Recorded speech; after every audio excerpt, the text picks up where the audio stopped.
Here I have Nothing Phone 1, and today I'm going to show you how to scan QR codes on this device.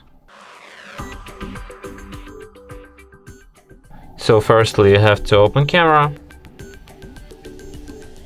and let's just try scanning QR code with just camera.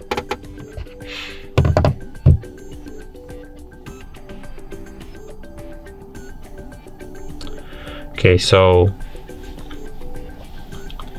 to do this, you open Google app, then tap on the camera icon, open photo gallery, allow,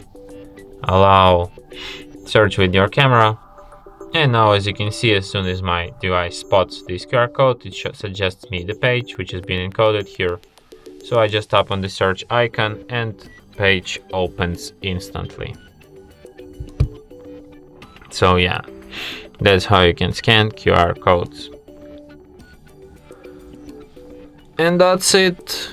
Thanks for watching.